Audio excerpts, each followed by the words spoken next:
Oh my! Well, I had some technical difficulties. I had to rephrase that. I do apologize. Uh, Something wrong with the settings there caused some it's caused a few issues there, but everything is well now. Um, I am glad that you are here. You have returned to be with me again. Now, I want to get back to my story. Uh, that is why you are here.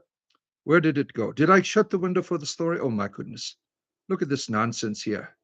I have to shut this here. The problems of old age, especially when you're 1,000 years old, as myself. Let me see if it opens up. Yeah, it doesn't open up to the right page. Thousands of years, I've been around here doing my wizard thing. Oh, yeah. All right. I think I have found it. Yeah. All right. Ah, there we are. Yes, I was talking about the problems we were having with the caravan and causing us to have our difficulties that we did, right? uh, Good to see you. I am a wizard here. I am no bard, sir. I'm sure I could conjure up a tune or two. um, Somehow the stream isn't properly showing up on YouTube. Interesting. um, because it is on a different channel, maybe. Maybe that is why. Let me see if it is on mine.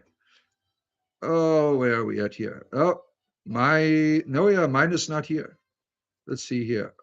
Go to my pages. Yeah, you're right. Um, there seems to be something going on here, right? Let me see. A wizard's lore book. No, that's not me. Yeah, here I am, right here. Uh, there, there I am. Now I see myself. Yes, there I am. I behold. It is the wizard. I see myself now. Yes. Now I want to get back to my stories. There, and there's a one is in your stream amounts is still set for four. So I think the link you shared in Discord isn't the exact stream, but the scheduled one. Really, let me go take a look at that. Now it is working. There it is. Oh, I see. Yeah, these things happen. These technical problems, right? With the streams. Yeah, there. Everything looks fine on my end here. The wizard speaks. That is what I am. Nothing more, nothing less. Your wizard, he was here to share tales with you. Now let me get this down here. Okay. Now I was talking about how the troubles that we were having with the caravan being attacked by ogres, losing five good men, and thankfully the none of the seekers were harmed. None of the seekers were harmed of my wonderful. We're on our way to Neverwinter. Some of you were here last time. You heard the tale of us working together to get to Neverwinter. We hired on as mercenaries just to make a few coins, really, to get ourselves on the way. Always about vanity here with this hat here, trying to, the hair really gets in my eyes. This is the trouble with when you have long hair and you're trying to use, the goggles of minute seeing. The hair is quite a nuisance sometimes, and the beard. The eyes are working now. I see the eyes are working now. You want to braid my beard? Look at that. All of these good people here, my old silver hairs here, are all working together in unison for your entertainment privilege. Yeah, yeah. You maybe sometime if you find me, on the road. Now, going back to this conversation I was having with my good friend here. I left Fairland to his thoughts. I hope my words had soothed his sorrow. He is a brave and good-hearted lad. He makes a fine caravan master, I think, if he survives his apprenticeship. He was a very new, very warm in the belly in terms of his life as a caravan master, riding the coaster, as we call them over in the world of Torel. Now he made out to the mountains without further incident. Farland's morale, and consequently that of the others, improved greatly. However, danger did indeed await us again, as always, along the vast swamp by which the hide road passes. Always danger. This is the way of things, right? You think my hat has extra dimensional problems? Um, yes, we talked about that yesterday. That when I went into the Alchemist, that is just down the street from this body that I am currently in possession of, I told him about my extra dimensional problems with these planar problems, and the Alchemist brought me some blue pills. It didn't do anything. It made me excited. Didn't help me with my extra dimensional planar problems that I was having with my pocket plane. All kinds of extra dimensional problems develop when you are a wizard. Now, I was scouting ahead. The five other gods, really. They, you know, when the incident occurred, my adventuring company remained behind on duty, of course. The sun, the clouds were warm, swarms of insects. If you ever been down by the Mere of Dead Men, it is quite swampy. Now, farther west, the terrain became increasingly soggy. The trees grew stunted, twisted there, and the underbrush stood in thick clumps atop of muddy hillocks.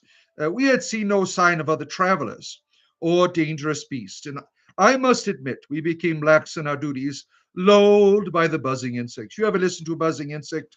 It is quite relaxing sometimes, right?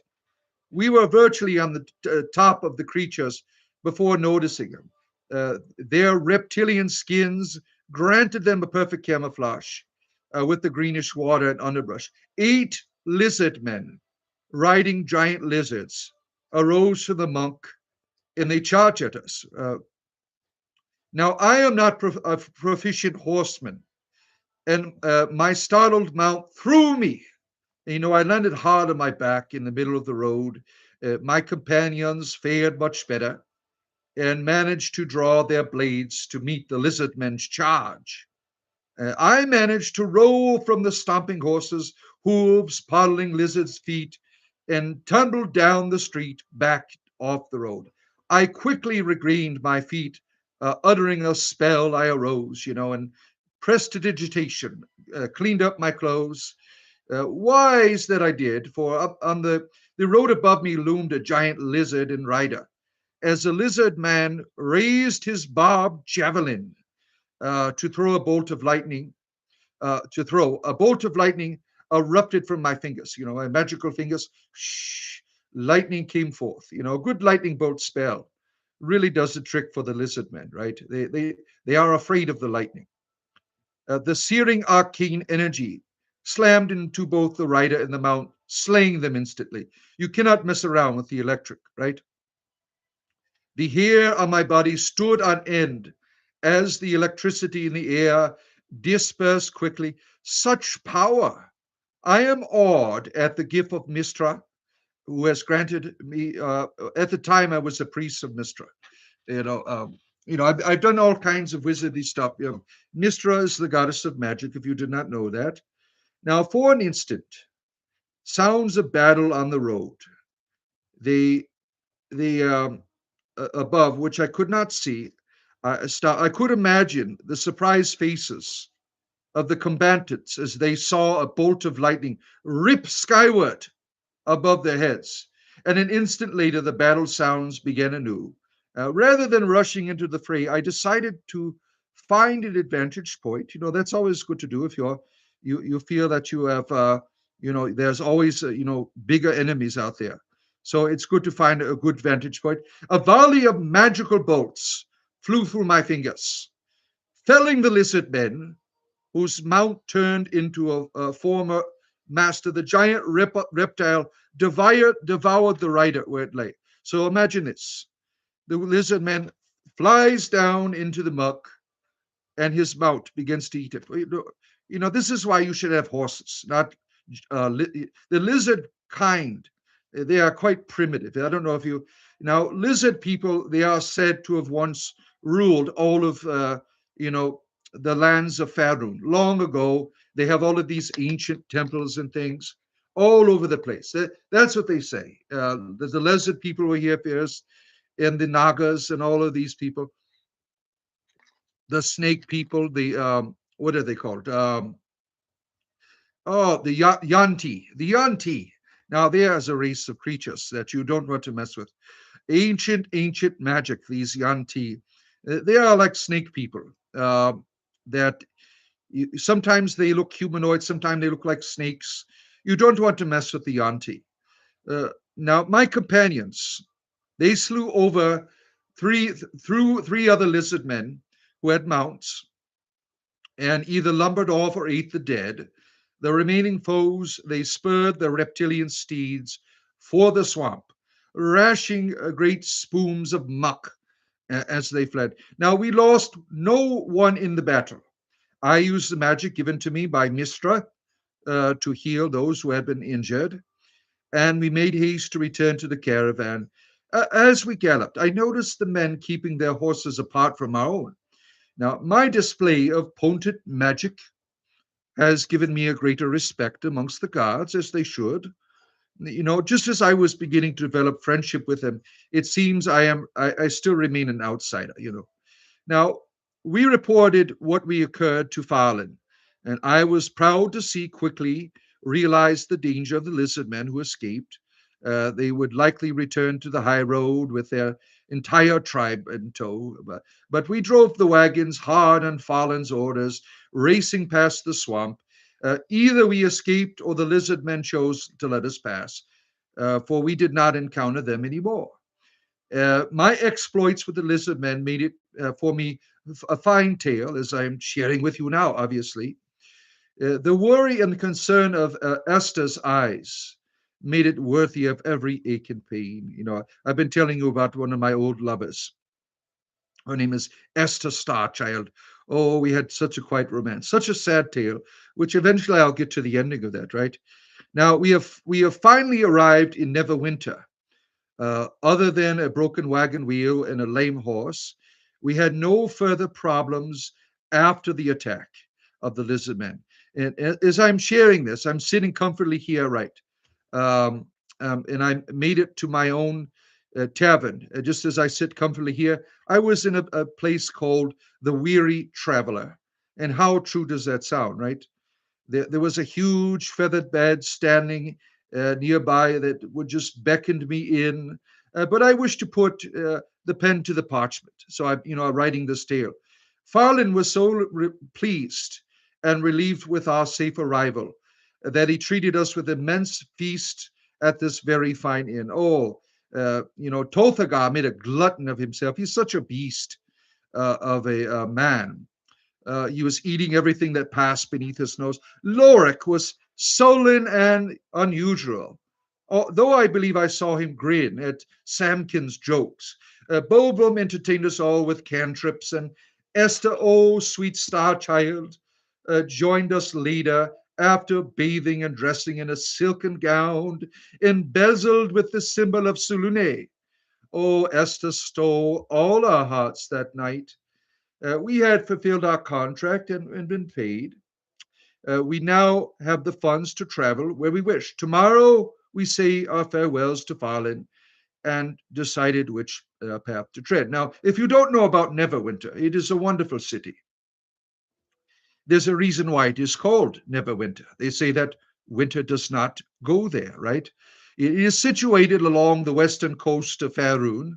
Neverwinter is a bustling city, regarded as a friendly city of craftsmen. Neverwinter trades extensively with the great merchants of Waterdeep. Now, the name refers to the skill of the city gardeners who keep flowers blooming throughout the months of snow, a practice that continues with pride. By the clocks of Neverwinter is a watchword for accuracy and delicate passion. The water clocks produced here are accurate to within 5 minutes of a year, provided that sufficient water is available. Now, these expensive treasures can be carried by a single man using both hands. They are quite in fashion in wealthy households throughout the Forgotten Realms. Now, the craftsmen of Neverwinter are also renowned for their multi-hued lamps that they produce. Carefully mixed colors and blown glass, designs create pleasing displays. Oh my, against the walls at night. Such lamps are sold in most cities and towns throughout the realm. So if you ever are on the Sword Coast, I would check out Neverwinter. It's a wonderful place. They're always having problems with um, their leaders. Now, for such a long time, Neverwinter had uh, progenitive rulership um, from one generation to the next, and then a volcano blew everything up, and so there was no more Lord of Neverwinter, and so you have this kind of upstart ruler, Lord Never Ember. He is from Waterdeep. He thinks he can come and run the city. Oh, I tell you, he is so pathetic. Now, I don't like to talk about the politics of the realms, but he, I think he is just building his own wealth from Neverwinter to forge his dynasty over in Waterdeep. He is such a nuisance, Lord Neverember. He is a pitiful ruler. Um, and it is said that he's always trying to wipe out the lineages of the true king or queen of Neverwinter that is to be. The Lord of Neverwinter is said to return in the darkest time, which I don't understand the prophecy because the place had a volcano erupt on it. It just blew up and destroyed most of the city. And the castle of the royalty there, it is abandoned. People go there adventuring in the dungeons that are beneath it. Why do they have a bunch of dungeons beneath the castle Neverwinter? I don't know. Um, what are they doing down? What were the royalty doing down in these dungeons? Yes, it is good to see all of you here. The Yo Maples, the Inquisitors. We had some Inquisitors in at some time in the Forgotten Realms. They were from Waterdeep. There was what was his name? I don't remember. He was a knight of the Order of the Aster. Knight of the Order of the Aster. He was a young champ, so filled with the desire to make Lathander the Lord and Savior of everyone in the realm. He was preaching the dawn cataclysm, the return of the dawn cataclysm that would come down and punish all of the dark doings upon the land. And, he was quite violent in his presentation of, most people that have Lathander as their, deity, they are quite gentle folk, he is the Lord of the morning. But this champ, the leader of the Inquisition of Light, oh, he was quite the nuisance. You see, there was a pervert dungeon below Neverwinter. I would probably agree with you. Some of the inbreeds of these people, they don't think like normal people do. You said you traverse the dungeon, not perverse the dungeon. Yeah, I would agree. I would agree.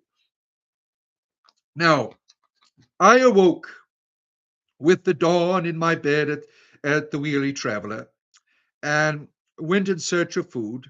And I found Starchild downstairs, already ate her breakfast. And she smiled and said, "Please join me." Um, uh, and well, I agreed to both the food, and she also wanted to go for a walk. We ate quietly while, enjoying one another's company. It is unusual for us to be alone, away from the others. I was not sure what to say, but I was certain I didn't want the moment to end. Now, the gardens of Neverwinter are said to be splendid. Oh my! And I ventured finally after the last night of the feast. I am sure the others will not be rising for some time. So here's my chance. I am in the garden. We are walking around. Now, the innkeeper's wife was more than happy to pack a basket for us. We are doing the wonderful romantic thing in the gardens of Neverwinter. It indeed was. It was a small garden, was surrounded by a high stone wall. covered with all manner of flower and vines. It was quite glorious. Other than the numbers of songbirds, we were alone, sitting at the close cropped grass among beds of glorious flowers. We returned to our breakfast, and she had asked me if I have ever been to Evermeet. This place we talked about there last. It's the place of the elven folk, their mystical land that they go to, which no humans are allowed. They're quite racist, these elves. Now, and obviously, I said I have not been there, um, and I am ignorant of this place, and you hear all kinds of things about Evermeet. Now, Evermeet, if you did not know this, it is a large isle, several thousand miles to the west of the Mouchet Isles, a similar size to the islands. Now, despite the great distance, the island of Evermeet is known most by the realms of all the final home of the elven nations. Yeah, the elven prejudices, they are so similar. They are so blind. These uppity elves and their they're such a nuisance in their racism. Now, Evermeet is a happy realm of deep forests and much laughter. Uh, Here, the Golden Elves, as they are called, under the leadership of the Moon Elven Royal House, live in a rich splendor, art, music, magical research, all peak above achievements reached elsewhere, even in Waterdeep. The splendid. All elves, save the drow, half elven, are welcome, and many sea elves live in the surrounding waters. Now, to guard this wondrous realm against men, racist elves, uh, they call us aggressive raiders. Because they have the Pirate Isles. Now, the Pirate Isles, in the realms near from Rathum, they are quite a nuisance, but they just say everyone is like this, right? Everyone is like this. No, not all humans are the same. It was based in a forest in Sumbar with small outposts in Elan and Nimlith and vessels of Evermeet fleets patrol from all over up and down there in that region. Now, boats are built and repaired in Siluth, called only a few ports in the lands of men, because they don't like people. Now, Eskambar, the Moonshay Isles, Neverwinter, and Waterdeep, that's where they're all located. Now, in the past, the ships of Evermeet have fought many battles with the pirates of Rathum, the Reavers of the Nathlia Pirate Isles, and also Kalishmin. They are quite the people, the Kalishmin. Now, hurling back all attempts of everyone wants the elven treasures, because they have been around forever, right? They have all kinds of wealth. Share your wealth with the world, elves. We are tired of you hoarding the treasures of Torel. Need to share your wealth with the rest of the nations. Waterdeep is rich indeed, but we could always use. Think of all the people living in the southern wards. Elvin, could you imagine this? These poor people living down there in the Docks district, living in lives of lack of civilization and debauchery, compared to the northern wards where you have more civilized people. And what do you elven people do? You hoard up all of the wealth. And this just frustrates me quite a bit. Makes me want to shoot lightning out of my fingertips. Oh, man. Now, all right. So you got me all riled up here. All riled up. All right. Can we blame them? You have rooms of gold. You've lived for 500 years. Oh, my. Oh, my. Now, just a question. All right. Are they racist? Or is it their mere mortals would not be able to exist for long to such beauty? Mortal not. Well, do you see how they treat their own people, the elven folk? Look at the drow. They are quite racist. You got the high and mighty uppity elves up in the trees and all the dark skinned elves down below. There's something wrong about this equation. There's something wrong about it. Yeah. Oh, my. Let's see here. So That's a little bit about the Evermeet, the place of the uppity elves, as I call it. Now, she was talking all about wanting me to meet the Queen of Evermeet, to go with her on some romantic journey. Young people speculating about it. And she had met the Queen in passing at some time, and I guess all of the elves know each other, right? Humans, we are like rabbits. We keep breeding all the time. The elves can't keep up with us. So they all know one another. They've been around forever, right? Now, the calling of Evermeet, it tugs at Starchild's heart, but she is duty bound to pursue the mysterious quest set before her by the goddess Selune. One day, when her trials are done, she will make a retreat, and I hope to be with her then. But obviously, we are not, because I am here and she is not around. Oh, but that is a spoiler. I haven't got to the end of the story. This is such a long story. Oh my. Now, what elves do? They call it the retreat. The oddest phenomena of elven life to human observers is this retreat, which humans imagine as some a lemming-like drive to sail beyond the sea. The retreat is not some biological drive, however, but rather a conscious decision by each leader of the elven nation to withdraw to less hostile lands. Now, the decision that is made after years, generations to humankind, because we breed and we go away. Uh, eh, the thought of mediation is made, and it's irrevocable amongst these pointy-eared folk. Now, in the case of the recently voided Elven Court, the decision to retreat, which reached about 500 years after the deliberations began, while humans regarded the disappearance of the Elven Court as a sudden vacuum in the heart of the realms, for the court it was uneventful, as a merchant moving his shop to increase the distance of competition. Now, elves in retreat always make for Evermeet, as we talked about earlier, where they strengthen the navy and defenses of the islands, or trying to make it some end of the world scenario place.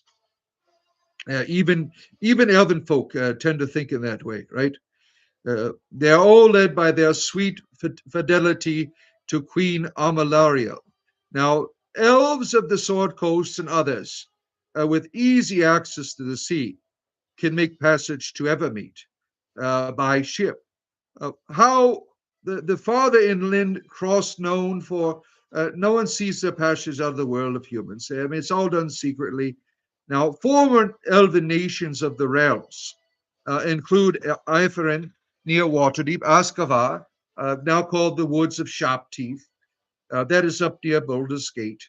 The Elven Court, which once ruled Cormanthor, a forest that ran from Cormyr to the Moonsea. Current elven nations included Evermeet, Avraska, a colony of Greycloak Hills scattered across the Elves' Marine in the realms. A memory is returned. I did some time in Myth Draenor. Now, this is one of the most ancient elven cities. Elves seem like doomsday preppers to you. Yeah, you could certainly make that argument. Um, Let me see here. Yeah, all of this journey, sometimes I get sidetracked. Now, after feeding the crumbs of our breakfast to the songbirds, going back to the romance here, Esther and I left our little garden and headed back for the inn. We spoke no more of the elves of Evermeet and the retreat, but made idle talk about the glorious weather and pointed to the sights of Neverwinter to one another. Now, by the time we returned to the weary traveler, she seemed in much better spirits, much to my relief. Now, the innkeeper informed us that our companions had not yet come from their rooms. Now, Esther left for her room in order to pack, and I returned to my room as well. I needed to pack too because I wanted to meditate. I wanted everything to be in order, to spend some time in meditation of Mistress teachings and beseech her for spells I might need during our travels. I also took some time to study my spell books. Now, several hours later, I left my room and I found my friends downstairs finishing a late breakfast. After the amount of time they spent drinking and eating and drinking again from last night, I was happily surprised to see them so well rested and good spirits. Um, we all, exchange pleasantries from one another, and we inquired about the hill. We are all talking about the hill, right? Now, the hill is not far from Corm Or.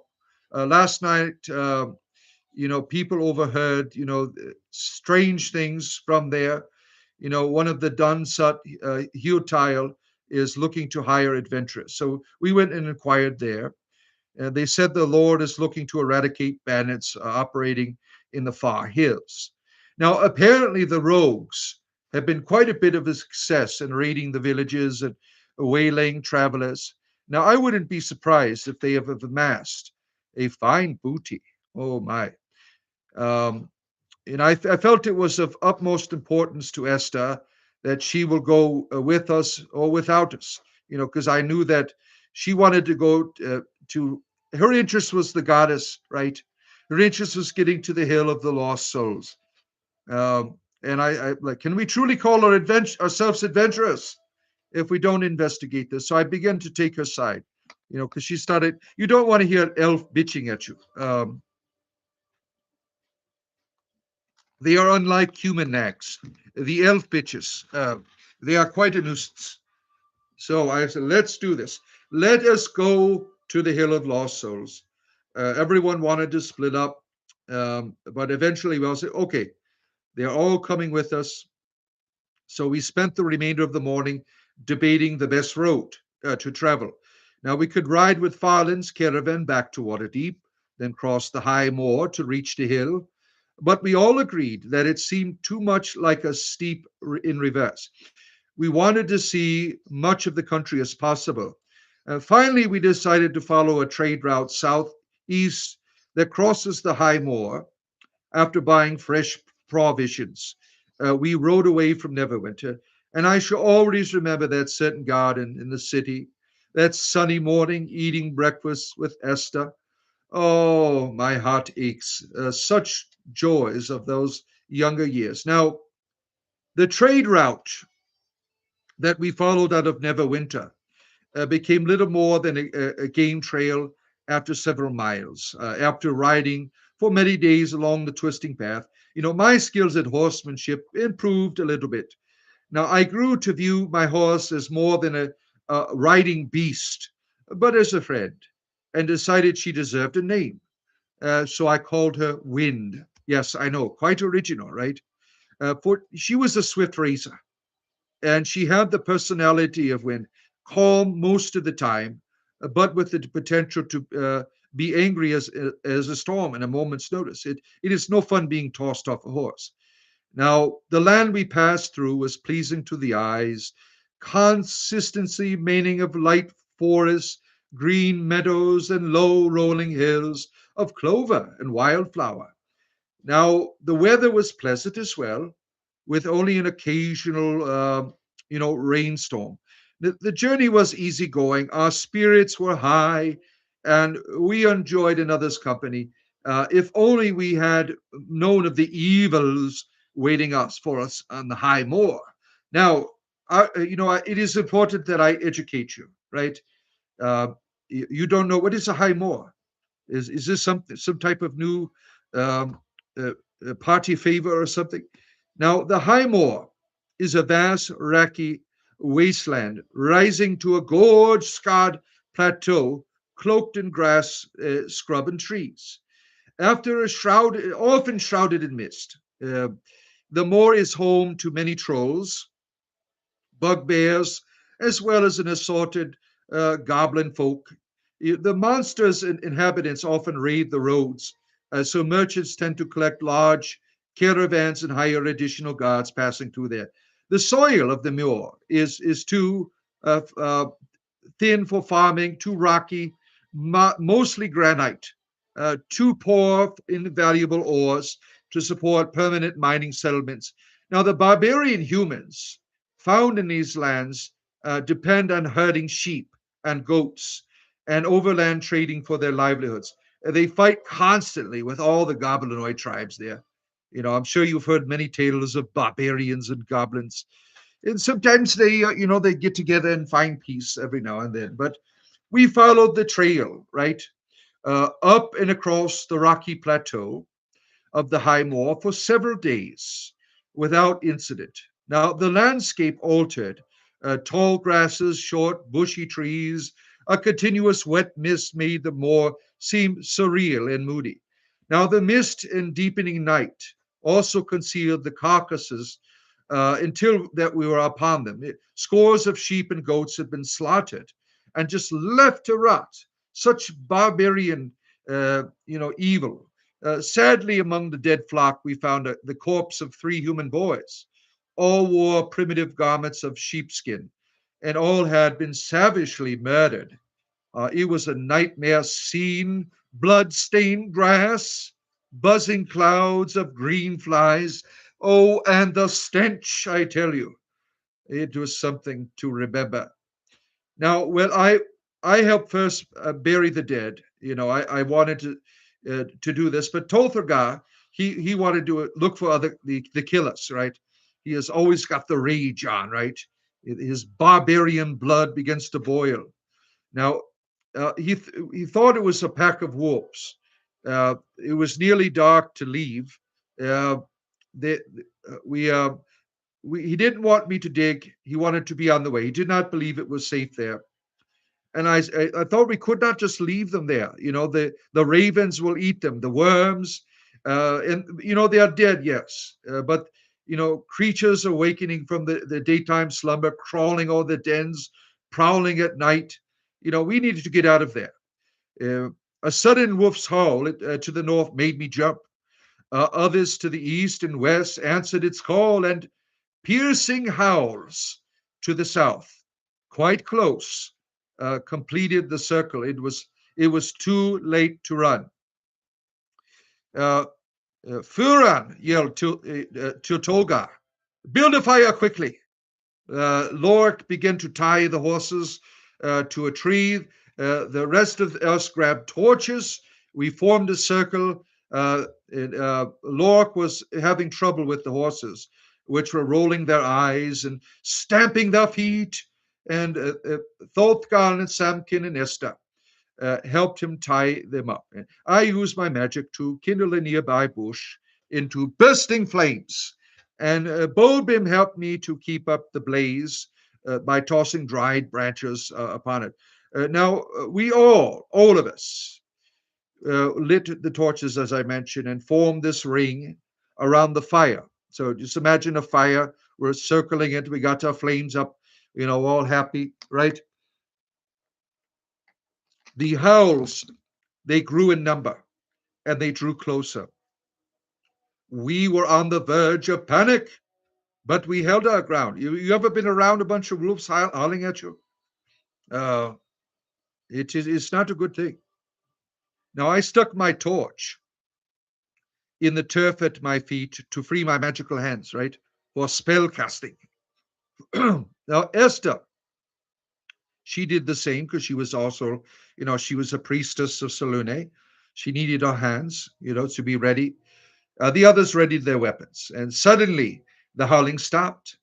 All we heard was the neighing and stomping of our horses, and we began to see something in the midst. And I thought I saw a glow of red eyes for just an instant, just an instant. Then the arrows came. A cloud of whirling back barbs swept among us. 2 shafts pierced my left arm, and a third entered my right thigh. The pain was intense, and by the way, it spread through me like a liquid fire. Oh my. I knew the barbs were poisoned. Fighting against the hurt, I concentrated on a spell and unleashed a flashing arc of lightning at the shapes circling the mist. From the yelps and the cries of anguish, I knew I had found my mark. Alas, before I could conjure more, the poison, oh my, it had found my heart. I fell to my knees, racked by convulsions. Someone had called my name, and I rolled onto my back and I looked to see Samkin running towards me. Now, the next moment, a huge wolf leapt over me and boiled me down, boiled into the halfling, clamping its slithering jaws into his tiny shoulder. Oh man, they were going to have themselves a halfling breakfast. Now, the beast shook its head viciously, whipping Samkin about like a rag doll. His screams, they hurt more than the poison that was in my blood. I know he is not a child, but still. Before I lost my sight, I saw Lorcan, who had been pierced by several arrows also, and yet he fought on. He is quite brave, quite powerful. He is, Lorc. The dwarven folk, you don't want to make a dwarf angry because it doesn't matter how many times you stab them or cast your spells. Their anger seems to be a spell in itself.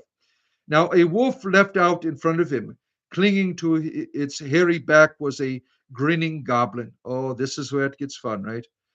In one mighty swipe of his axe, Lorik struck the goblin's yellow head from its shoulders. You imagine that goblin head just rolling off onto the ground. Now, the poison had clouded my eyes, and all was dark. All was dark. Screams and howls of many, many, many wolves. Before I lost consciousness, I thought I heard the neighing of a distant hunter's horn. And eventually I was jolted awake to find myself snuggled under a sheepskin blankets of primitive litter, being pulled by my own horse, Wind, as you remember, that is her name. Now, Esther rode beside me. I nearly wept.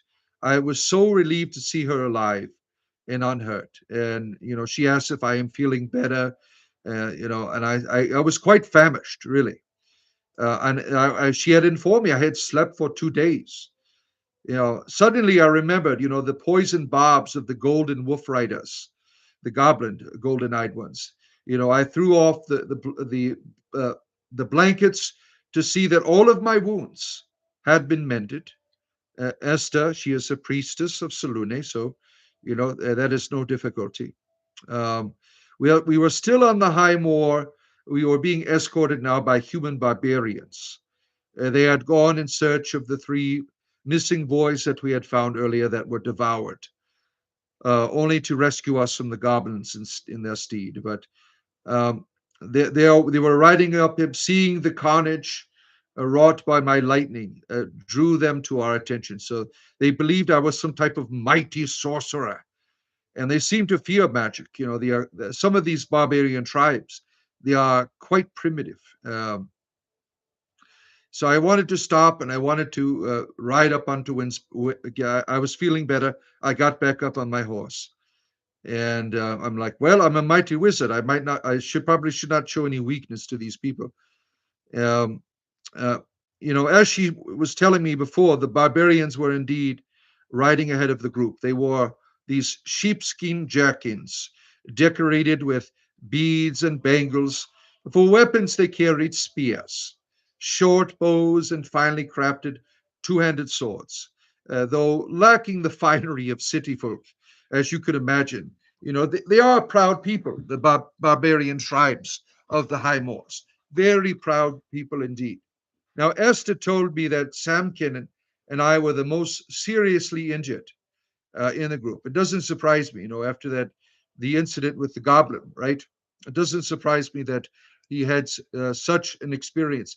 The halfling nearly bled to death before Esther could close his wounds, but he recovered quite quickly thereafter. Now, it seems that all feared the poison would claim me, but once again, Esther's magic. You when you are a cleric, you can heal anything really. Poisons, it doesn't matter.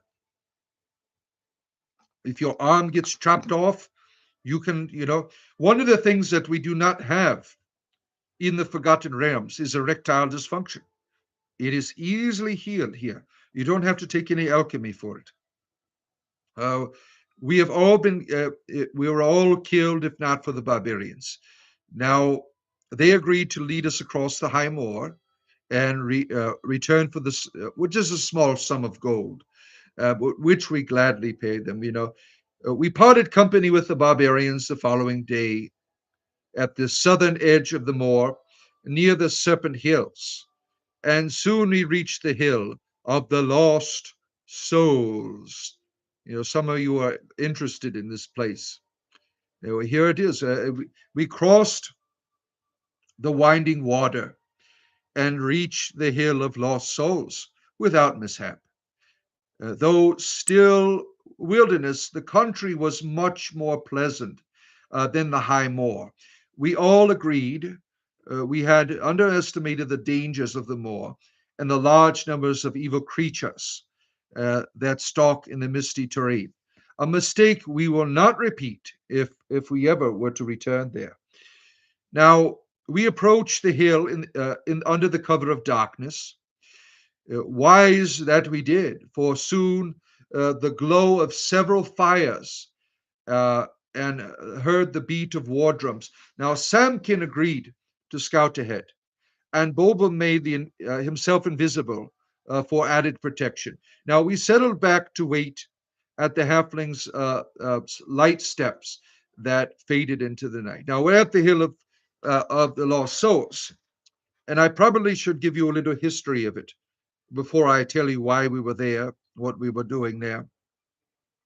Now, once in the years before even the elves lived in the north, this was an extinct volcano, but the passage of many winters had softened its cone uh, to a hill with a cup like peak. Now, its sides are covered with soft, shiny grass, and only the occasional outcropping hardened lava or scattered obsidian chips advertise its true origin. Now, these grassy slopes were an armored camp during what was called the Battle of Bones. Here, the armies of men raised their standard and tended the wounded. In a recent times, the peak has been used by rogue mages and a meeting place by a Afaranat druid, Feastalan, to work mighty weather magics. Today, the hill is abandoned to work mighty to saved by the spirits of the fallen. Lots of people died there. The spirits of the fallen men and the tribes of the goblinoid races. It was quite the slaughter. Now, somewhere on the hill of the lost souls is the tomb of Thalin, Swifthammer, son of Monarch. This dwarven adventurer is said to be lying entombed with his favorite weapon, the mighty war axe Sky Splitter. The tomb of Thalin had not been uncovered, at least and at least one group of adventurers, the men of the Blue Blade, has met its end at the hands of the orc bands. It's not a pleasant place to be, but it, this place it is known for its apparitions, really, upon many other things, which I'm going to eventually talk to you about. Now, it wasn't long before Samkin returned and said, "Orcs, ah!" Uh, and we're like, "What are they doing there?" He said, "They are dancing about their fires, beating their drums." And he said, "They're all naked." And he's talking about the orc private parts. They're all dancing around the fire, doing some type of orc festival, some type of orc orgy that was going on. I don't know. Uh, these orcs, I've never witnessed their breeding rituals or habits, so I can only imagine what a bunch of dancing naked orcs were doing around the fire. But it was quite the joke, as you could see. Yeah, an orky. Yeah, there you are, an orky. Yeah. I suppose the orcs are celebrating a victory or something. Now, the biggest and ugliest one was wearing just a bronze helmet, all naked. He had just a bronze helmet on that had like horns out of it. Now, I can only imagine maybe it was for some ritual purpose or something. He's Samkin was trying to, he was the scout. He's trying to describe this the orcage, if you want to call it that. And he had a shield. He's walking around, the helmet and the shield. His private parts are hanging out, running around the fires. Uh, they're chanting in Orcish, all kinds of maybe mating ritual calls. I don't know. I can only, but what looked like on his shield was a lightning bolt. So I can only imagine what that meant. If that meant like he was the one that they were all breeding with, I don't know. It was an interesting Orcish ritual. Now, maybe they were preparing for battle. I have no idea. But what we do know is that the creatures had relics of a tomb that was a violation of the dwarven people. And Lork, being a dwarf, gets really, really upset about this. Um, he was very upset. He grabs his axe. He is ready, and I'm like, "There's too many of them, and we are few, and they're all." But he's like, "But they're all naked. We could take them. They have their private parts." I'm like, "Well, one of them has a shield. What if they have magic in their pants? Who knows?" But his heart, he was yearning for the orc blood, uh, but he saw the wisdom. He's like, well, I am brave but no fool. And after discussing the layout of the orc camp, we gathered our weapons and stalked slowly and quietly uh, up the slope of the hill of the lost souls. We left the horses behind, as they would be too noisy, obviously, and difficult to control on the steep terrain. Now, occupied with their drunken revelry, the orcs had no idea we were watching them. Maybe they thought we were peeping toms or something. Looking out in the weeds. Look at, yeah, we are pointing at their private parts. But I acted first, conjuring some spells. And hell, as a joke. No, our gnome that was with us. He's always a practical bumpkin. He's a practical joker. He thought it would be funny to conjure clothing upon the orc, breeding chamber reality. And so that was kind of funny to see. He conjured up clothing with his magical, I don't know, it was prestidigitation or something. I don't know what he did. But now the orcs have clothes on and they're all confused. And so we took advantage. We started laughing at first, but yeah, I don't think they are shy. So Lorik charges in the camp with his axe held high. And I suppose that the fact that they had just, looted a dwarven tomb added to the orc's fear, perhaps seeing, Lorik at the sight of a crazed dwarf. Those that could, turn and fled when they saw this. They just had their clothes put on. They see this crazy uh, dwarf running through their camp. They were just once naked. They're drunk. You know, I probably could have slain them all really with a bolt of lightning, but I was laughing quite a bit. And Loki is just, it was kind of added to the dementedness of the humor as he is running through. They are figuring out he's got his axe. So, so he's out there. So I just flung a volley of magic missiles, which always strike their mark. And I killed three of the monsters, the orcs. Uh, Another stumbled, and Lorik was upon it.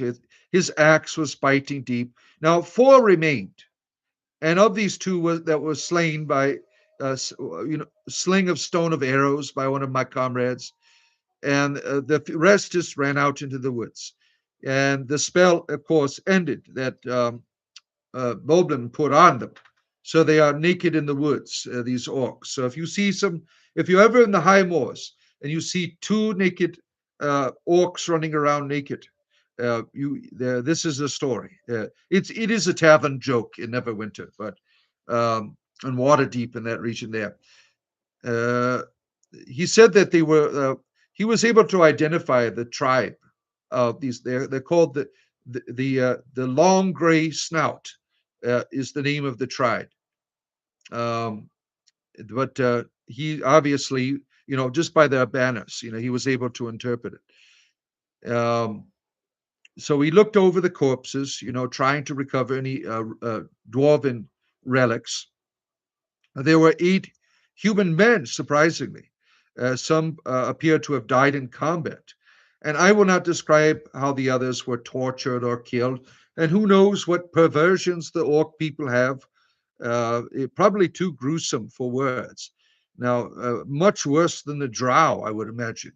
Now, from their dress and equipment, they appear to have been adventurous. These men uncovered the tomb of Thalan, and humans fighting along. Oh my! Now the orc ambushed them, and they emerged from the tomb and were defeated swiftly. I can only imagine their doom. Um, but we look for relics, and we want to bring back the things to the tomb to honor the dwarven hero. And we obviously had some captives that weren't fully dead, and Thorgar said just to kill him. No one objected. I felt no qualms about killing the orcs in the wilderness. He who bears arms is the law. There are no courts or magistrates out in the woods. And the dwarf led the orc down the hill and returned alone. He had no difficulty in finding the tomb entrance using picks and shovels. We eventually, these adventurers before us, they did all this damage. The deceased adventurers had uncovered the tombs, buried capstone, and now lay pushed aside for us to do all the looting. I wish we could, but we got to honor our dwarven friend. He'd start whining, if we went into the tomb of his ancestor here. Now, Lord carried Thalan's helm and shield, which were looted, into the dark tunnel, and we followed quietly, holding sputtering torches. And once there, Thalan's remains had lain upon a cairn of goblinoid skulls. Now, the dwarf's bones lay scattered about the crypt, the result of tomb-rotting humans and orcs, no doubt. There were treasures as well, urns filled with overflowing gold and gemstones, and a mighty hammer. Strangely, the orcs left these. Now, I suppose they planned to collect them after the night's drunkenness. Now, the only thing that appeared untouched was the fabled war axe, Sky Splitter, as we talked about earlier. The charred remains of an orc lay next to it. Apparently, the magical weapon had the means to protect itself. It is a former master's remains. It protected it quite well. Now, as we watched, Loak place the shield, the helm on the cairn. He had gathered Theron's chainmail, which still held some of the dwarf's bones, and put it on the pile. Carefully, he sorted through the scattered skulls and picked up the rest of Tharlin's skeleton, which he had placed in the cairn. Then something strange occurred. A bluish light appeared above the cairn and slowly took the form of a dwarven warrior. The ghost of Tharlan spoke with a heavy accent. Oh, I don't even think I could do his accent, but I'll try. Be rested, disturbed. I think we are returning me to beasts again. In gratitude, I have 2 gifts for ye. Firstly, ye may sleepen safe upon the hill of night. My spirit and those of the fallen shall be guarded your slumber. If you do this, a great wonder will be revealed. I just can't talk like him anymore. Now, he kept talking. Eventually, what he does, he goes in this long speech, all this dwarven talk, I'm like, well, he starts weeping, the tears come down. He gives Sky Splitter to Lorcan, which was quite an honor, right? This magical, powerful dwarven artifact of immense power. It rose into the air before Lorik, tears coming down his face. He takes it. We left the tomb. leaving the treasures behind. I saw Samkin look back at the gold, sigh. I believe he mumbled one word, wasteful, of course, right? Now we helped Lork return the capstone to its proper place, then bury it once more. And I trusted that we sealed it well, enough that no one will disturb the Thalon's rest again. Now, using the picks and shovels, we hastily buried the bodies of the orcs and men. The hour grew late, and we all were exhausted. After a cold meal of bread, cheese, and jerky, we settled down to rest, but sleep did not come easily. You say dwarven weapons and armor of the highest quality in the realms. That's what they say. That is the you can't outdo them. The dwarven folk and their craftsmanship. If only they would work so hard on breeding. Dwarves are in the process of becoming extinct. If you did not know this, uh, do you see any like they are unable to breed with other species? Have you seen any half dwarfs around? No, you do not. You see half elves. You see half orc. Why no half dwarf? It is their breeding practices that they are no good. They are good at making axes sharp, but the other things they are not very sharp with. You say their axes are sharp, strong, even dragon's skin can withstand the mighty blows. Yes, I would assume so. But yeah, it's unfortunate the breeding.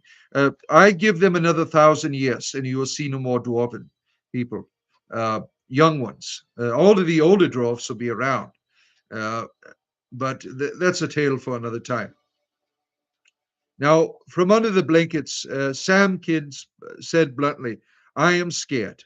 I don't like it here. I don't want ghosts watching me sleep because that's what we are in for." And Bobim agreed. And I said, Thalam spoke with the fallen. What did he mean, Lork? I was trying to get some more conversation. He said, brave men died in the slopes during the Battle of Bones. He replied, their spirits wander here, forever lost. That's why it's called Hill of Lost Souls. Oh, so common of name, right? Um, Now, I don't care for that myself. Um, Perhaps we should have camped elsewhere. I don't like a bunch of dead people running around. So we all came in agreement. Um, we are all of one mind. And S- Sam Kidd, he said, I hope I don't have nightmares. I'm like, oh, a dream. At least we agreed later it was, he had awoken at the night to the sound of war trumpets. The armies of men were making us stand on the hill of the lost souls. All around were goblin hordes. Uh, he said we were all with him, but appeared transparent, ghostly. We felt light as air. We looked down in shock, and he said, we saw the body sleeping peacefully. It is as if we had come out of ourselves. With the final trumpet blast, knights in battered armor charged in desperate attempt to breach the goblin armies that were there. They drove deep and killed many, but were soon enveloped and pulled from their screaming mounts. The goblins, they surged up the hill. The soldiers stood calmly. Many prayed softly. Death was coming with a horde of gleaming fangs, glowing eyes, flashing blades. Suddenly, the night sky brightened. A glittering meteor swept high above, leaving a trail. Oh, a trail of sparkling motes. It arced through the air, disappearing over the horizon. Far to the north and to the east, a terrific, thunderous clap echoed across the world, and a spear of blue light grew from where the meteor landed, expanding to the reach of the battlefield. Instantly, in a surging wave, it passed through the goblin hordes, obliterating them, then through the army of men, and it left them unharmed. It felt its powerful He's talking in the very souls of all of us. He was being pulled back into the body before he had returned to peaceful slumber. He saw haggard soldiers kneeling on the bloody grass, their swords raised towards the glowing night orbs named Selune. At one, yeah, that's we talked about that yesterday. Remember the sky, the tears of Selune, the moon. We call her Selune. Uh, it's just symbolic, you know. And it was the tear of Selune that she had lost. That's what many people say when stars fall from the sky, that Selune is crying. But this one actually landed there and blew everybody up. And Esther said this was a vision that he was having.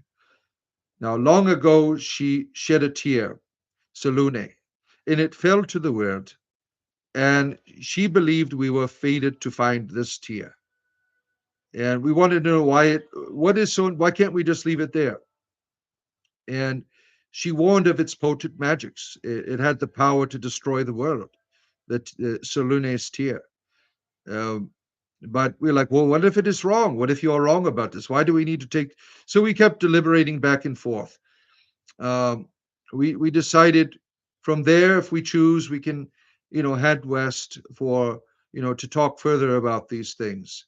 Uh, we want to go search for this mysterious tear that obviously is not here. Apparently, thankfully, we are glad it was not there. Now we are on this journey again. We are on a journey to the hill, and now we are on a journey again to find this tear. Oh my, the journey never ends, right? It's the never-ending story. All of these crazy things happening on Torel all the time. It does not get a break. There's always a disaster. There's always a dragon coming down and breathing fire.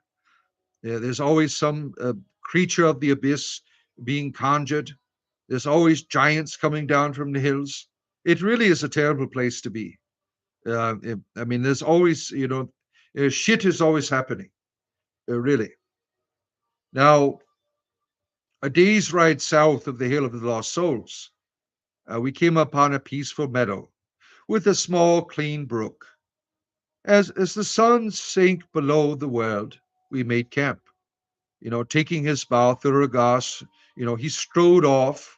He's like, it's time to find a hot meal. So he's like, he told Samkin to get his stew pot boiling because he was going to get some fresh meat.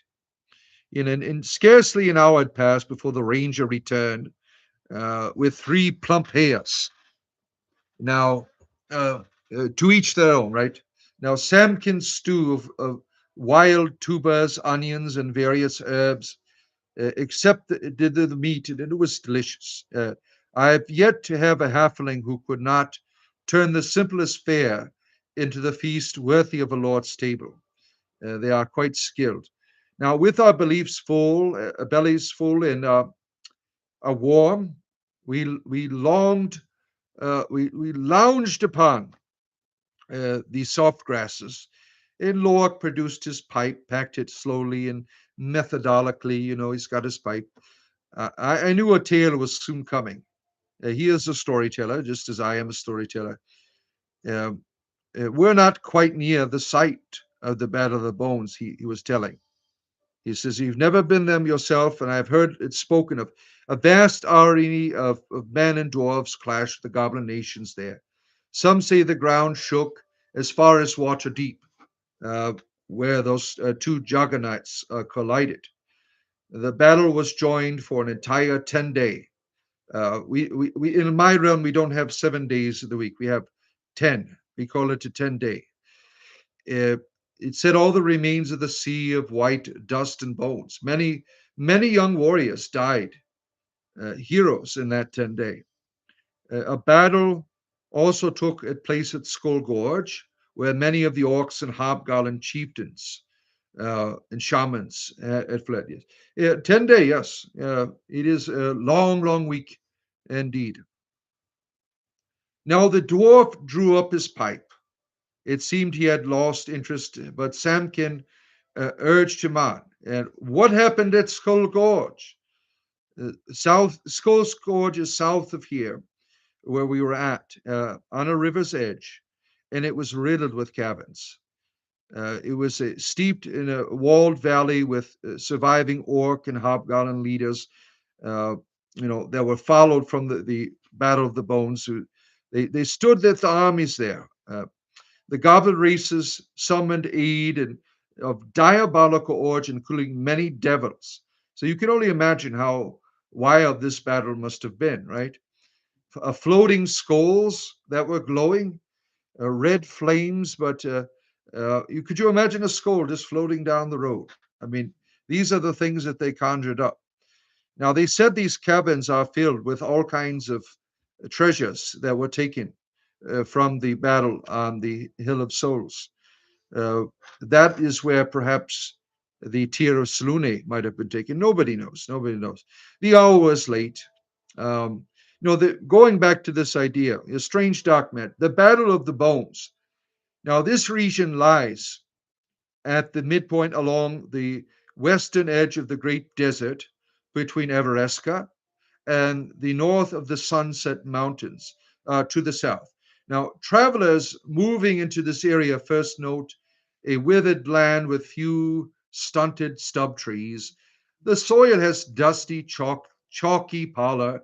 Nearing the site of the battle, outcropping of bones jut from the soil until bones outnumber the rocks, really. And adventurers moving through the wasteland, you are crunching on the remains all the time. Now, on this site is a shallow valley with 200 winters ago. A titanic battle erupted between human forces and various goblinoid races. The goblin nations, along with the orcs, the hobgoblins, and their allies, overrun the north. And the fall of the early kingdoms of humans and the dwindling number in dwarven people. Yeah, remember I said the dwarves have a problem, right? Almost after a week of continuous fighting, the humans triumphed, but at a horrendous cost. So numerous were the dead that even today their bones are hard to cover the ground to a depth even of 1 foot. Now, most travelers avoid the region because of the great numbers of undead creatures that haunt it. Those who do come this way, seeking a route along the edge of the desert, speak of some power organizing the undead into patrols. No one has yet investigated these claims of necromancy, right? Necromancy is sometimes frowned upon, right? There are conjurers that practice it, right? But some places it is frowned upon, but it is a normal practice of magic. Now, I could imagine in places perhaps like Baldur's Gate that it would be outlawed because they've always had many, many problems there. They've had one time a crazy ball spawn tried to take over the city and rule the north. Ironically, his brother became one of the dukes of Baldur's Gate. I don't know if it runs in the family to run things. So he had such a tragic fate too. Oh, the Ballspawn saga. That's a tale. That is a tale I'd love to tell you about. Adrian Abdel was his name. Oh, you're getting me tempted to tell you. I'm crossing stories here. In your realm, necromagic is rampant. I can only imagine. I can only imagine these struggles. It is a problem in all realms. Now, I stepped on a twig, and the dwarf whirled around, clutching his gleaming sky splitter in his hands. He was he, he thought I heard me speaking to someone. He was losing his dwarven mind, and I'm like, no, I'm not speaking to anyone because this is the atmosphere that we're in. Everyone is on edge. We took watch. We took a rest. We did a camp, right, and uh, we did our watches through the night. Couple hours apiece. My watch passed without incident, and I woke Samkin to relieve me. and my sleep was troubled with dreams of talking axes, the skeleton heads, powerful mad dwarfs, naked orcs dancing about. Uh, Now I was awakened by shouts of screaming horses. Oh, what a surprise, right? Now a band of orc raiders again had made off with two of our pack, these damn orcs. Oh, foolishly, we gathered up our weapons and began to pursue in full gallop. Now I shall not soon forget the feverish ride through the moonlit landscape, how we managed to keep from injuring our mounts or ourselves and to stay together as a group, I do not know. Now, as we were about to give up the chase, our mounts suddenly stopped dead in their tracks, utterly terrified. Their stomping hooves stirred up a cloud of chalky white dust. It could mean only one thing, right? We were at the boundary of the battle of the bones that we've been talking about. The horses, they don't like undead things in multiplicity, right? Now, how far into the region we had come, we could not really say, and had little time to reflect upon it, for the wispy shapes of undead creatures were already encircling us. The gods know what they are going to do, right?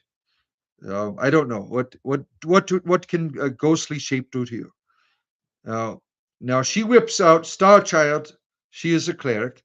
She whips out her holy symbol. Uh, I got just a moment. I have goblins in the other room.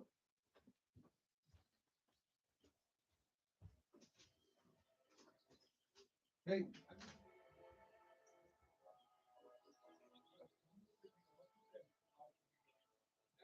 what are you doing right now? I don't care. Just go be there. All right, I am returning. Mike, I have some goblins in the basement here that are quite a nuisance, and I had to deal with them. Do you have problems with goblins? They can be quite a nuisance. I just cast some spells and hopefully took care of them. Used the power to send them to other dimensions. Now, we got she's whipping out her holy symbols. To try to destroy any creatures that. Now, to our dismay, the power of our faith had no effect on the horde. I mean, just think of all of these dead things just coming towards you, and what you do when your holy symbols doesn't work, right? They kept coming, forcing us to retreat deeper into the bone-covered battlegrounds. They're like chasing us. Now we were being compelled to dismount from our horses as they were going nuts. They were foaming at their mouths with fright. And to our shame, we were treated from the poor beasts who were too terrified to flee for their lives. The undead swept over our screaming horses, butchering them before our eyes. Is quite terrible. Now anger burned the common sense from our minds, and we made a stand.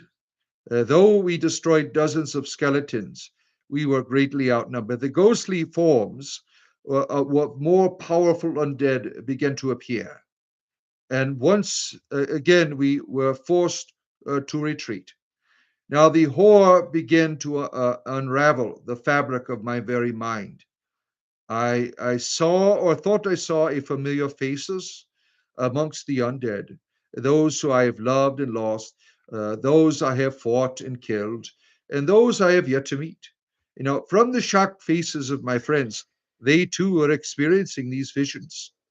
Now, I have never felt such a fear and utter hopelessness.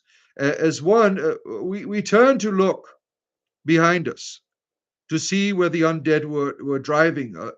They were driving us like cattle. Rising from the land of ancient remains was a tower made entirely of twisting bone. The invisible evil beaming from there felt as real and as strong as any unseeable force of nature. The pull of the earth, the heat of the sun, or the might of the wind. I knew then that is where we will die, only to live again as undead. It was like necromancer. Crazily, I began to hasten my pace towards that place, for only there would I find a quick end to the terror and despair, gripping my heart, really. Now, yeah, necromantic is something, isn't it? Now, Star Child began to pray in her singing song voice, and my love for her returned to fill my heart. Now, I followed her gaze up to the shining Selune. To my joy, a brilliant moon dust swept down around us, banishing our fear, taking us away. We awoke to the sounds of birdsong miles and miles from the Battle of Bones. I shall never return there. So it was nice. We got this, wonderful spell that was able to whisk us about, right? Very uncommon, right? How often do you get that, right? How often does that happen to you? Where you are able to be whisked away by the power of your goddess or something. Now, at the depth of our dreadful encounter at the Battle of Bones, we were rescued, whisked away, as I said, by the divine power of Selune. For reasons unknown to me at the time, the goddess swept us into the heart of the Forgotten Forest. Do you know what? It's over by the Netheril Desert. It is filled with all kinds of tales. Oh, I must get another potion soon. Oh, where's my potions at? I cannot talk to you without having my magical potions here to keep me going. With I've eaten some herbs here that have caused me to have dry mouth, and so I have to keep the fluids going upon them, or everything will dry up. Yeah, the human herbs and spices. I got my own hairs in my mouth. Oh, there we are. I am back in action. Your ability is only possible by the divine. Uh, no mortal could withstand such dark necromancy. Yes. Now, for reasons unknown to us at the time, the goddess had swept us to the heart of the Forgotten Forest, as I was saying. I had heard many tales of the dangers of this enchanted forest, and now I have my own tale to tell as well. Being in the wood is disorienting. Even our ranger, a talented ranger at that, did not seem to know north from south and began leading us in circles, though he was too bullheaded to admit it. Soon we began to hear a lively tune played on pipes, drums, and harps. It was a glorious music. And before we realized it, we had walked into the midst of a celebration. Dancing in moonlight glade were six very odd creatures. I later learned they are called Korid. They stand as tall as gnomes, with wildly flowered beards and hair snaking out in all directions. Their small bodies are likewise hairy, and they have hoofed legs of goats. Now the Korids dance circles around an ancient gnarled tree. Strangely, their music seemed to mock the tree, as if attempting to provoke it. Their music must have been some sort of enchantment, for we soon found ourselves joining in the dance. Now, I never knew I could, be involved in such a vigorous activity, but there, could you imagine it? Me and my old wizard self, right? We are dancing there. It was a real struggle to resist. Though I admit the dance was enjoyable at first, it built in a tempo until we were jumping and twisting in a mania of exertion. The more I struggled to stop, uh, the more I felt my life slipping away. This was no longer a dance of merriment, but a dance of death. Suddenly, the old tree moved. I could then see that it had a human face, arms and legs, shaking its branches crazily, stomping about. The tree shooted the cord away, and where the tree of was free of their enchantment. Now all in the company collapsed to the ground. We were all exhausted. Yeah, they are not dyads. No, they are a strange creature. The tree that walketh then picked up Star Child in its arm branches and started off to the forest with her. Like, well, what is he doing now? So I tried to stand, but I was tired, as if sensing my my very self, being alarmed. You know, the tree then cried out to us and said, "I mean no harm. Uh, uh, uh, Rest here a while," he says. "Treat yourself to the Quaritch wine. Yeah, they make good wine. They will not be back for it," he said to us. So we're getting drunk. And after one sip of this wine, this tasty, tasty vintage, I fell into a luxurious slumber. Now I woke up hours later to find that the tree that walks and Star Child had returned, and to my relief, I saw that she was virtually beaming with joy. In her delicate hands, she held a beautifully carved oaken staff set with a strange crystal. And she says, "The crystal is a fragment of the tear of Selene. Uh, it is what the goddess had brought us there for. The powers of the staff will guide us the rest of the quest," she told us. Now, she introduced the tree man as Forum. He is the ruler of his kind in the Forgotten Forest. Though Foreign is likable creature, so long as one means no harm to his kind of the forest. Yeah, they didn't like looking at Lorcan's axe too much, but I would not want to face his wrath, the wrath. Now, the Forgotten Forest, as I was saying, it is near the Acronox, but between the marsh of Kilmbar and the lonely moor, there stands the Forgotten Forest, a rich, mature wood filled with oak, walnut, shadow top trees. The foliage is so thick as to cast interior deep shadows. Now, the forest is the remains of a larger wood, that diminished with the spreading of the Akranach. It is mysteriously deeply overgrown forest of huge trees, and travelers have skirted its edges, have reported seeing sprites and corrids, unicorns within its depth.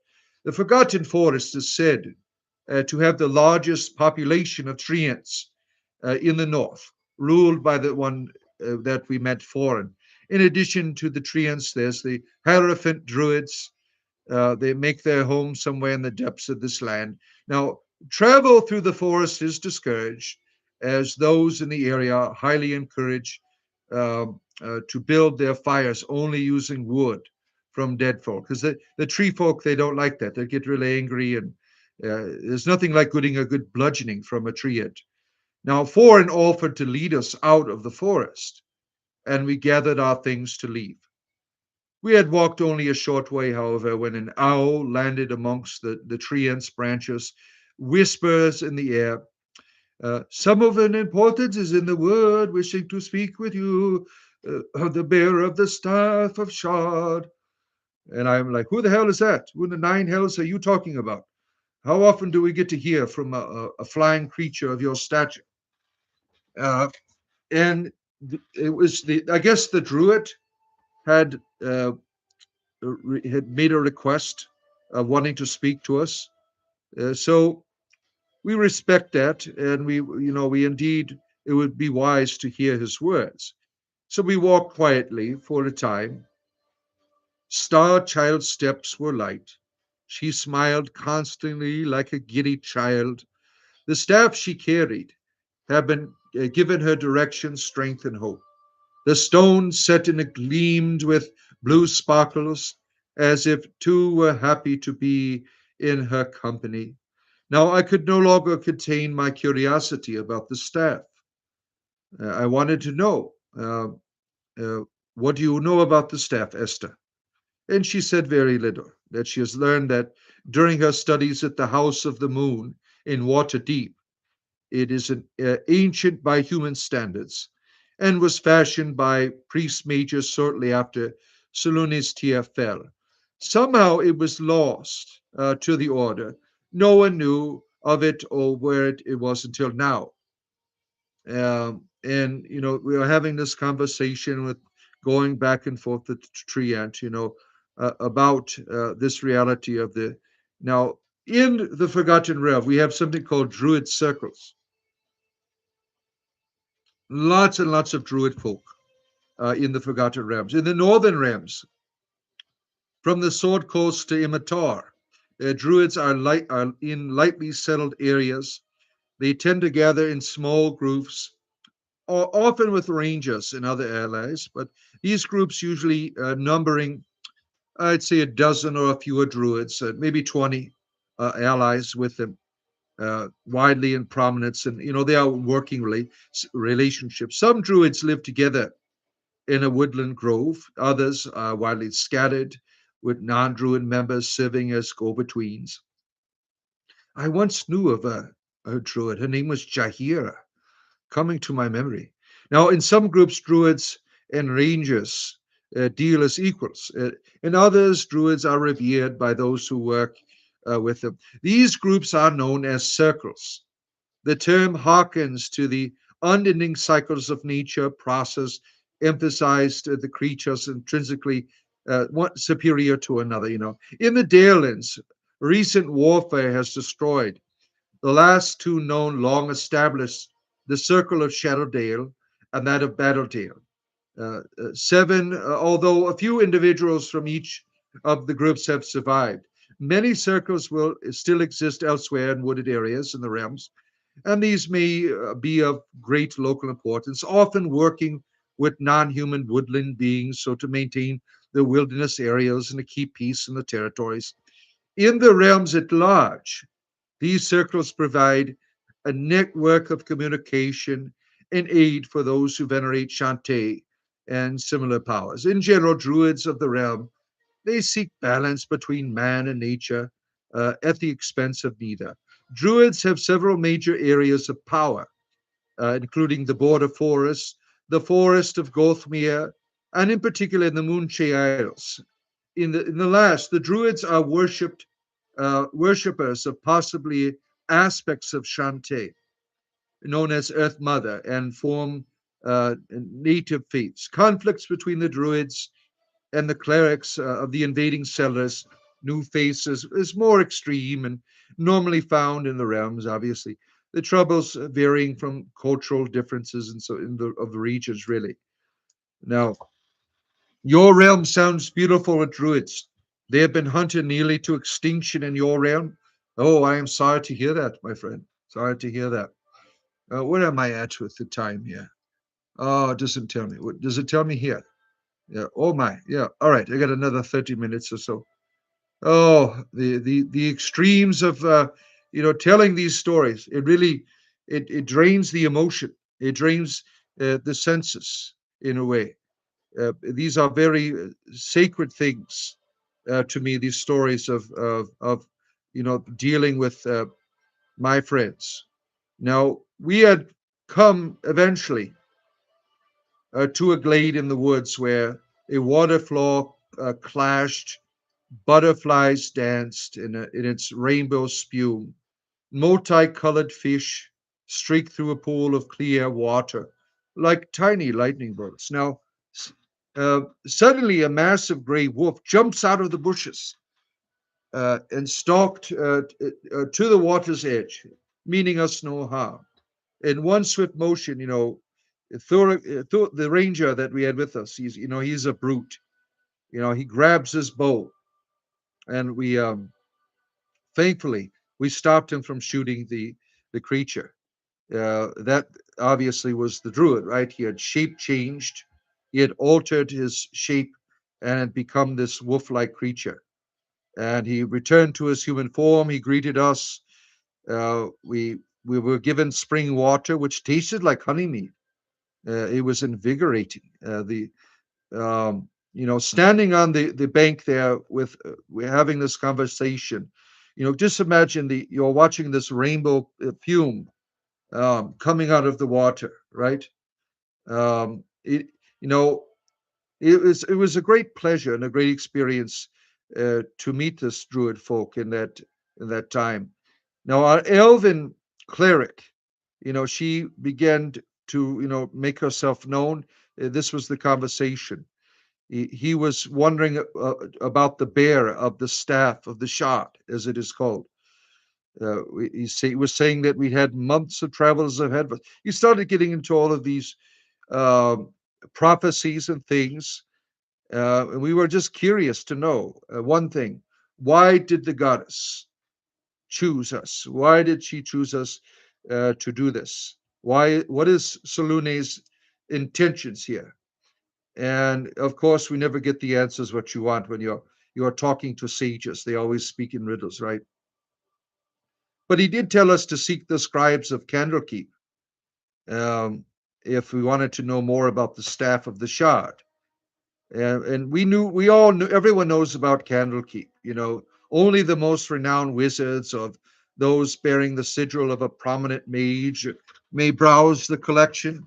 They also like doing this scam where you have to bring a book to get in the door. I mean, it's really easy to fool them, some say, but now they have so many collections of fake books, really. And it's not just any books. They want magical tomes or lost tomes. It has to be a gift of a valuable book in some capacity, just to get in the door. So, you know, the druid, he happened to know people at Candlekeep, and he thought he could write us a letter of introduction. He knows the scribes, some scribes there or something. So he's like, well, I carry a little weight. I'm going to write a letter of introduction for you so you can get in the door. So I was looking forward to this. Now, Candlekeep lies far to our west. Um, I mean, I don't think we could make it there. But we thought perhaps we could take a detour and take the staff to the elves of Grey Cloak Hills, which was not too far away. And they have horses, perhaps of magic capabilities that could speed our way to Candlekeep. So we agreed we would make off we said our farewells to the Druid man, and we went off to the southern edge of the Forgotten Forest, near where it meets the Lonely Moor. We parted company with the Tree King, Forin. He seems sad. I don't think he gets a lot of company. These they are quite people of courtesy.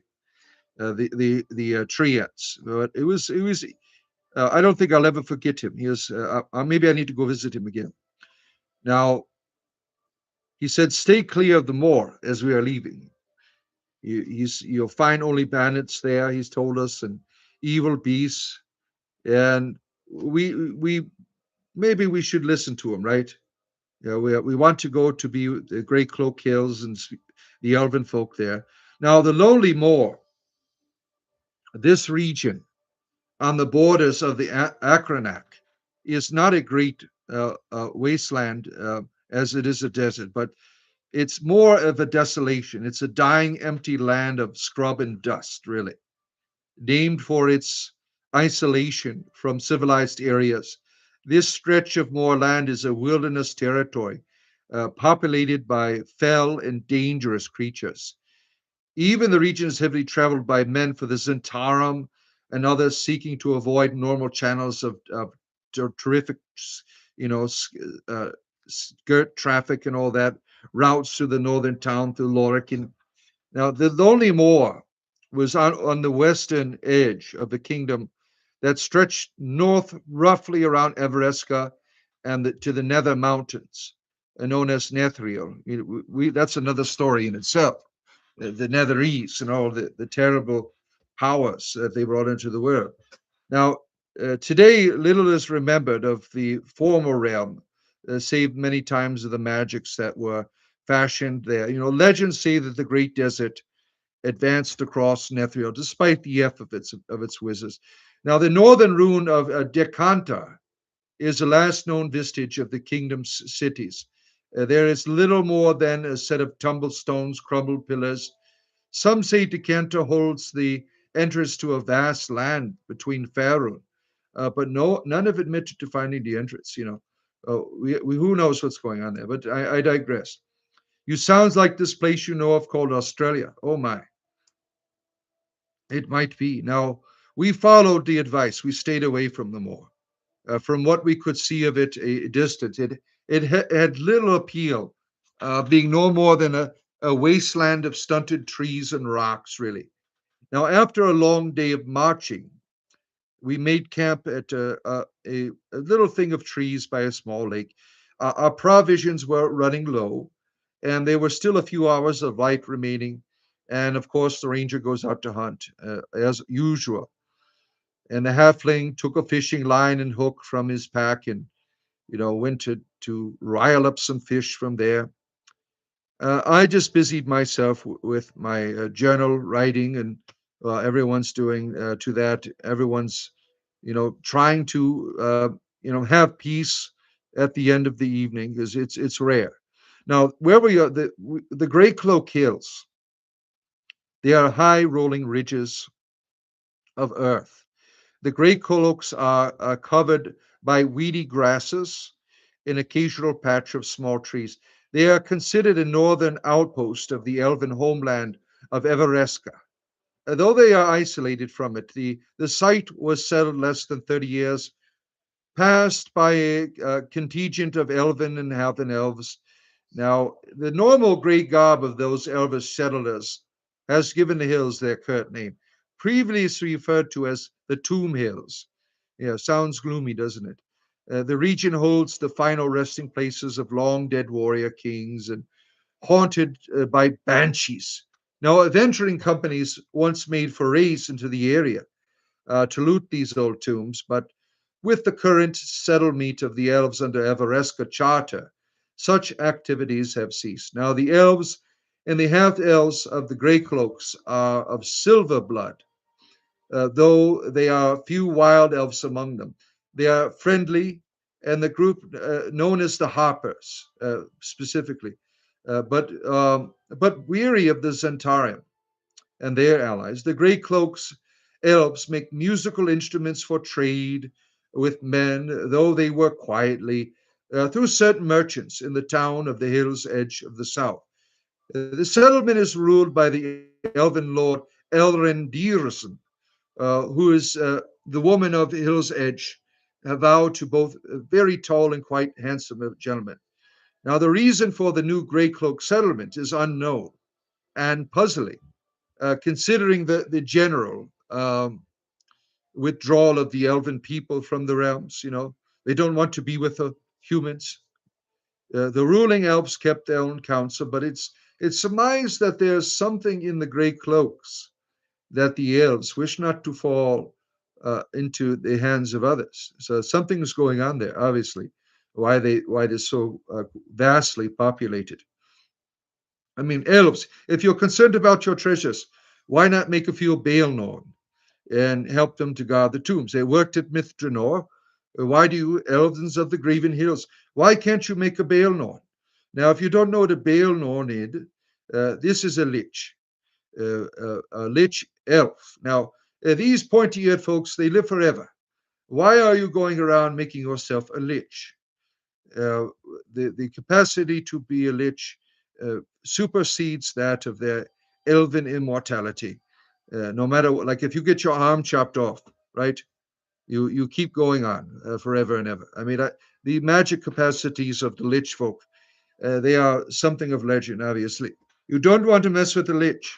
Stay away from liches. But Baelnorns are quite noble of lich folk, the elven lich as they are called. Now, oh, so we are doing some fishing and so on and so forth. And, Samkin doesn't know how to swim, and almost drowned, and, going on and on. And the ranger was empty handed from his return. He didn't bring any food. But we weren't holding it to, we kept our mouths shut. We had a fine meal of fried specklefin from the fish that Samkin caught. I gladly accepted 5 gold coins, uh, from the master prankster. I'm like, here you go. I accept this. Now I'm giving it to you. Please accept my generosity. You have given me of yourself. Here, and he took it gladly, right? And we didn't have to pay him. I was just so fascinated by his ability to cook these things. Now, we were on our way. Most of the gray cloaks are moon elves, silver blood, as they are called. And Star Child, she is silver blood herself. So we thought that was to our advantage, right? Now, of course, I thought we're probably someone's going to fall in love with Esther, one of these elves. She's around her kind. The elves don't like intermingling with other species of elves. As I said, they're quite racist. Uh, so I was concerned that perhaps, I might have some competition. She is going to be around other moon elves, and I am not an elf. What kind of problems will that make for me? You know, um, a giant eagle was soaring high above, and I swear I saw a rider clinging to its very feathery back as I'm worrying about this looking up. And we had just begun to walk through the lowest hills when we are intercepted, of course, by a patrol. Yeah, despite their hospitality towards other beings, yeah, I think it is all in vain, really. Now, they were mountain elven warriors. They wore finely crafted leather armor studded with silver and bronze, and delicate silver plated helms with green plumes. The warriors were armed with long spears, used as lances, I suspect, short bows and long swords. I also noticed that their horses wore garlands of fresh leaves and flowers, which seemed odd at the time, considering they were on patrol. Now, the elves pulled to a halt, eyeing us warily. They wanted to know our business there. And Esther, of course, she is a priestess of Saluni. She says, I've come seeking an audience with Lord Eleanor Dearson, uh, and we have gold for your horses, whatever, blah, blah, blah. We went back and forth trying to make our agreements with these, because surely they are flying beasts. What are we gonna do? By night, Phil, we reached the stockade of stone and wood that surrounded the main settlement. We rode in on the cheers of the Palisade guards, who greeted their leader as if he was like a returning king. We were all happy to see the bridegroom, as he was being called, safe. There was a wedding going on. That's why there was all of these garlands strung out with blossoms, glowing with multi-hued lanterns hung between the houses of the elves. Everywhere were smiles and cheers. The air was filled with excitement and merriment. Yeah, perfect timing indeed. Perfect timing indeed. Now we dismounted, and I followed Lorien into the great hall, where maidens were busying themselves, with all of this elven marriage stuff, doing what they're doing. The ceremony, we were told, will take place outside in the light of the stars. Everyone was speculating about what was going on. And, we had uh, patrols going around sprinkling flowers from the sky. The romance was in the air, obviously. Now, wine was being served everywhere. You would walk through in front of this elven home. They're out there with bottles of wine. I mean, it was quite the celebration. Now, the wines of the realms. Let me tell you something about this. I am an expert of the wines of the realms. Besides the basic red and white, other types of wine are found around the Forgotten Realms. A few of these include the following that I'm going to tell you about. The Arbalian Dry. Oh, this fine dry wine is very, very dry and should be served at a cellar temperature. At best exhibit its woodsy undertones and slightly berry-like taste. And then there's the Berduscan Dark. Dark wine is heavy, that is sweet, and I'm burning it just a tad bit. It is very dark in hue, the color, almost black and high in alcohol content. And then there's the traditional blood wine, a product of the Allegrand. A blood wine is heavy body, deep red tone. The taste is lush and full with a slight afterbite. Now, the wine comes from shriveled grapes said to be possessed by the dead uh, who enact petty cruelties, really, upon others while they have lived. Now, the clary, that is a wine, a blend of table wines sweetened with honey and spice. Pink clary is a treat for any special occasion, yes. And then there's the gracious Evermead. Now, this is the elven mead that won against any other mead. I mean, it is the mead of meads. A sip is reputed to taste of the higher planes themselves, made accordingly very closely guarded traditional method in Evermead, and allegedly aged for hundreds of years. Very few kegs of Evermead ever reach non-elven hands. So this is an opportune time for me, being amongst these elven folk. Now, also the fire wine. Now, I could tell you about Firewine Bridge. Oh, and it's the tragedy of Firewine Bridge.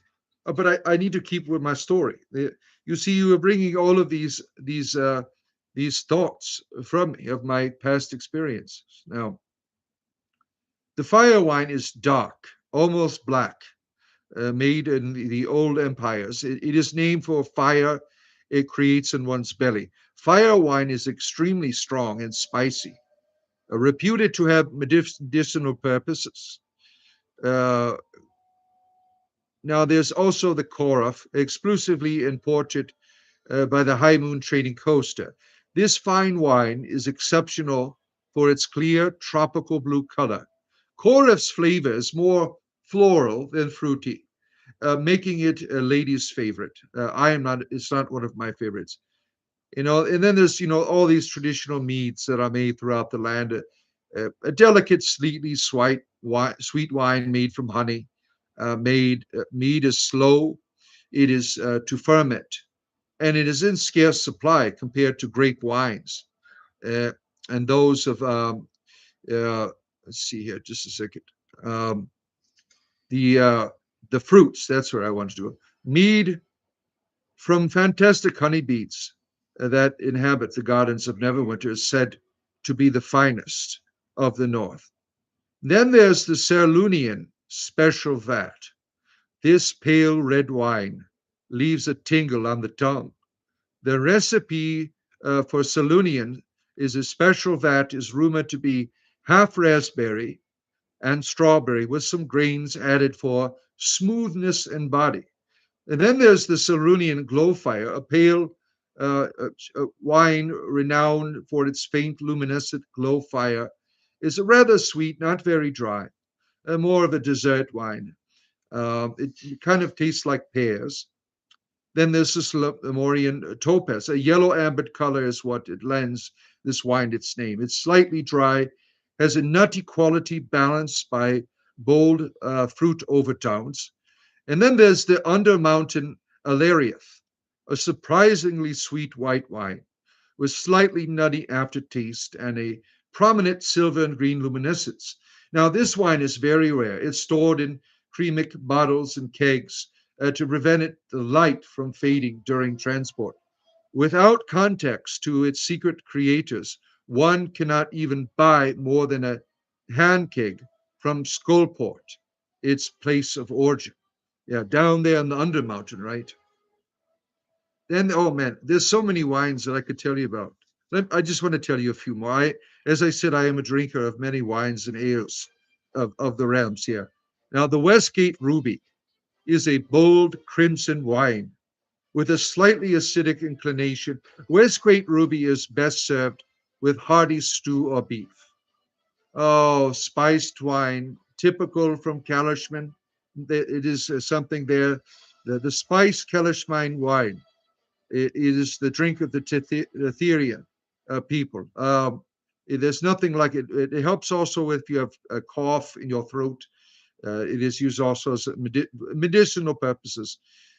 One more, I'll just give you one more. Winter wine, indigenous to the north, up in Icewind Dale. It is purplish blue in hue, often leading to jokes about the grapes caught at chill. This is quite true, as the grapes are allowed to freeze on the vine. They are then harvested and crushed while still frozen. Really. How many of these wines were at the Elven wedding? Oh, all of them. All of them. Yeah. All of this wedding had all of these wonderful beverages. And it was such a privilege to be able to partake of all of these sacred elements of the mystery of why they were there to begin with. But now, going back to the story here, all kinds of love is going on. They're exchanging bows. It's all the elvins are running around with their merriment and dances. Now, Evereska, um, who had not been present when we arrived, uh, as they were in the wedding play. Samkin Silvertooth stayed with the halflings from another organization that were there. We were all weary from the day's travel and the warmth, the spring water, the wine. We found our way into the bed after the great celebration of marriage, exchanging of vows. We tried to turn on the importance of our quest. Really begin to sink in. I meditated upon it for a while that evening. I could not let my petty jealousies with the other silver-blooded elves get in the way. Going to Candlekeep was the wisest course that we could do. For without the staff's guidance, we were likely never to find the tear. If she still wanted she wanted to go to Candlekeep, and I wanted to help. The rest of our party obviously did not want to, so we were in a contention. Oh man! So after our brief rest, we were escorted to the great hall. The place was filled to the rafters of celebration, right? All of these elven folks celebrating, laughing. Uh, all of these, everyone was having a good time. We were introduced to the new wife. She was elegantly beautiful moon elf, adorned in the finest silken wedding gown that I have ever seen. And I doubted that even the dressmakers of Waterdeep could match it. And and and I told them so. We drew smiles from both. Now musicians played lively tunes. We were all dancing. We enjoyed ourselves tremendously. And to my chagrin, the arranger spent so much time dancing with Esther, and it looked as though I would not get the opportunity myself. Now, remembering early in my meditations, I swallowed the bitter taste of jealousy I found in my mouth with my own dance power. Hours later, I saw Esther leave the great hall alone, and I followed her. And we began to have our wonderful romantic conversation. We climbed up a twisted stairs around tall towers along the south wall of the settlement and gazed upon the moonlight landscape. Now she stood very quiet. I knew something was making her heart heavy, but I was patient and held my tongue. Finally, she told me that she knew it was impossible, but if I looked hard with my own eyes closed, I think we could see the lights of Everesca. Uh, and I'm like, what the hell are you? What are the nine hells are you talking about here? She started rambling about her birthplace and colored towers and things. I'm like, well, why don't we stop there on our way to Candlekeep or something? And she began to weep and start whining about it, places not being where they're supposed to be.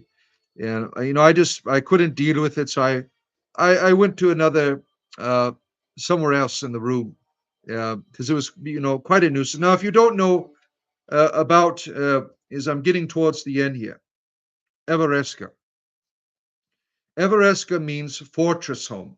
Now, that is in the Elvish tongue, is a rich and fabled valley nestled in unbreachable mountains, tucked against the borders of the Aranach, with the elven court dressed, had deserted, and its inhabitants passing out of the realms. Everesca is a large concentration of moon elves in the north, possibly in the realms themselves. Its resources are rich and abundant, uh, dwarfing the meager resources of the waste beyond its mountain walls. Elven lore and wisdom are held in high esteem, and have been cherished down through the centuries.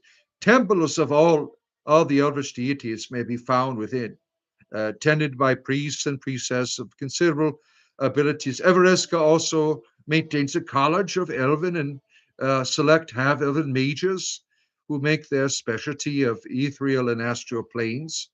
Now, Everesca has been a refuge of the elven peoples for over 7,000 winters, I would assume, and has never fallen to any outside attack. It is said to be guarded by Colorian Lathrin himself. He is some deity. When the power in the forgot one of the powers, right? Several times in its long history, the mountain fortress has been attacked by goblins and orc armies, but these armies have been eradicated by screaming magical bolts from the sky. Everesca also has other defenses. Its entrances are either well guarded and difficult, or there's secretive tunnels as well. Constant guards at watch posts lace the mountains surrounding the domain. The elves also maintain several wings of giant eagles, which are used as mounts for more slender members of the race. Now, finally, those who seek to enter the magic find all such magical methods mysteriously foiled. The best method of entering Everesca is an elf or in a company of elves, an open and honest manner. No magic will get you in. Don't even think about it. Now, this story is it is a stronghold. Now, these stories they keep going on, and I'm only be able to communicate in this human form here for my certain period of time before the human returns. So I must depart from you. Thank you for listening to an old man's stories. I'm looking forward to doing more with you in the future. Do these things, the magic of that. Take care of yourself, my friends.